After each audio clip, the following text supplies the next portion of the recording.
Hello people, welcome back to my channel. അപ്പോൾ ഇന്നത്തെ പരിപാടി ഒരു ജങ്ക് ജേണൽ ഉണ്ടാക്കുക എന്നുള്ളതാണ്. അപ്പോൾ ഒരു വിൻറ്റേജ് തീമിലായിക്കോട്ടെ എന്ന് ഞാൻ വിചാരിച്ചു. അതിന് വേണ്ടിയിട്ട് കുറച്ച് A4 പേപ്പറും പിന്നെ കുറച്ച് ഡയറിയുടെ പേപ്പറൊക്കെ എടുത്ത് കോഫി ഡൈയും ടീ ഡൈ ഒക്കെ ചെയ്തെടുത്തിട്ടുണ്ട്. എനിക്ക് കോഫി ഡൈ ചെയ്തെടുത്ത പേപ്പറാണ് ഇച്ചിരി കൂടെ നല്ല ഭംഗിയായിട്ട് തോന്നിയത്. ഇനി നമുക്ക് ഈ പേപ്പേഴ്സൊക്കെ രണ്ടായിട്ട് മടക്കിയെടുക്കാം. രണ്ടായിട്ട് മടക്കിയെടുത്തതിന് ശേഷം ഇതിനൊരു സെറ്റാക്കി എടുക്കണം. സെറ്റാക്കി എടുക്കുമ്പോൾ ശ്രദ്ധിക്കേണ്ട കാര്യം, പേപ്പേഴ്സ് മിക്സാക്കി എടുക്കാൻ വേണ്ടി ശ്രദ്ധിക്കുക. അപ്പോൾ കുറച്ചുകൂടെ ഭംഗി കാണും. അങ്ങനെ ഞാനൊരു 3 സെറ്റ് ചെയ്തെടുത്തിട്ടുണ്ട്. കാരണം എനിക്ക് അതിൻ്റെ ആവശ്യമേ ഉള്ളൂ. ഇനി നമുക്കിതിന് കവർ ചെയ്യാം. കവർ ചെയ്യാൻ വേണ്ടിയിട്ടൊരു ബൈൻഡ് പേപ്പർ, പഴയൊരു പേപ്പർ ബുക്കിൻ്റെ ബൈൻഡ് പേപ്പർ എടുക്കുന്നുണ്ട്. ഇതെടുത്ത് കറക്റ്റ് മെഷർമെൻ്റ് എടുത്തതിന് ശേഷം കട്ടാക്കി എടുക്കാം. എനിക്കിതൊരു ബ്രൗൺ കളർ തീമിൽ ചെയ്യണം എന്നാണ്. അപ്പോൾ അതിന് വേണ്ടിയിട്ട് ഞാനൊരു ബ്രൗൺ ഷീറ്റ് ഈ കവറിൻ്റെ പുറത്ത് തന്നെ ഒട്ടിച്ചു കൊടുക്കുന്നുണ്ട്. എന്നിട്ട് എക്സസ് ആയിട്ടുള്ള പോർഷൻസ് എല്ലാം കട്ട് ചെയ്ത് കളയാം. അടുത്ത പരിപാടി ഈ പേപ്പേഴ്സിനെ ഈ കവറിൽ ഫിക്സ് ചെയ്യുക എന്നുള്ളതാണ്. അതിന് വേണ്ടിയിട്ട് ഞാനിവിടെ യൂസ് ചെയ്തിരിക്കുന്നത് ഇതുപോലൊരു കോട്ടൺ ത്രെഡാണ്. അതിൻ്റെ നെയിം എനിക്കറിയില്ല, അത് കണ്ടപ്പോൾ വാങ്ങിയതാണ്.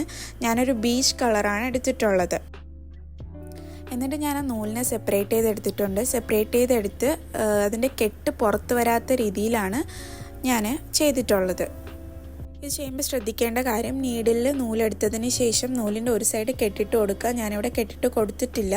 അല്ലാന്നുണ്ടെങ്കിൽ ഇങ്ങനെ ജസ്റ്റ് അതൊന്ന് പിടിച്ചു വെച്ചിരുന്നാലും മതി, അല്ലെങ്കിൽ അത് ഇപ്പുറത്തെ സൈഡോട്ട് ഊരിപ്പോവാൻ ചാൻസ് ഉണ്ട്. എന്നിട്ട് ഞാനിവിടെ ജസ്റ്റ് വെറുതെ ഒരു ലൂസായിട്ട് കെട്ടിട്ട് കൊടുക്കുകയാണ് ചെയ്തിട്ടുള്ളത്. 3 അങ്ങനെ തന്നെയാണ്, 3 സെറ്റും അങ്ങനെ തന്നെയാണ് ചെയ്തെടുത്തിട്ടുള്ളത്. വീണ്ടും കുറച്ച് എക്സസ് പോർഷൻസ് ഒക്കെ ഉണ്ടായിരുന്നു, അതൊക്കെ കട്ട് ചെയ്ത് കളഞ്ഞു. ഇനിയാണ് ഇതിൻ്റെ ഏറ്റവും വലിയ പരിപാടി, ഇതിൻ്റെ കവർ ചെയ്തെടുക്കുക എന്നുള്ള കാര്യം. ഞാൻ കൂടുതലും ലേസൊക്കെ യൂസ് ചെയ്തിട്ടാണ് ചെയ്തിട്ടുള്ളത്. അങ്ങനെ 2 സൈഡും ഓരോ ലേസ് ഒട്ടിച്ചു കൊടുത്തിട്ടുണ്ട്. പിന്നെ ഒരു മേപ്പിൻ്റെ പീസ് കീറിയെടുത്തതിന് ശേഷം അത് ഡൈ ചെയ്തെടുത്തിട്ടുണ്ട്. ഡൈ ചെയ്തെടുത്ത് ഒട്ടിച്ചു കൊടുത്തിട്ടുണ്ട്. പിന്നെ ഒരു വലിയ പീസ് ലേസ് താഴെ ഒട്ടിച്ചു കൊടുത്തിട്ടുണ്ട്. പിന്നെ കാർഡ്ബോർഡിൻ്റെ പീസ്, 2 കാർഡ്ബോർഡിൻ്റെ പീസ് 2 സൈഡിലായിട്ട് ഇതുപോലെ ഒട്ടിച്ചു കൊടുക്കുന്നുണ്ട്. പിന്നെ ഒരു ജസ്റ്റ് ഒരു പാറ്റേൺ പേപ്പർ സൈഡിൽ ഒട്ടിച്ചു കൊടുത്തിട്ടുണ്ട്. പിന്നെ ഒരു ജസ്റ്റ് ഒരു ഫ്ലവർ വെച്ചിട്ടുണ്ട്. പിന്നെ ഒരു ബട്ടൺ വെച്ചിട്ടുണ്ട്. ഇത്രയാണ് ഞാൻ ചെയ്തിട്ടുള്ളത്.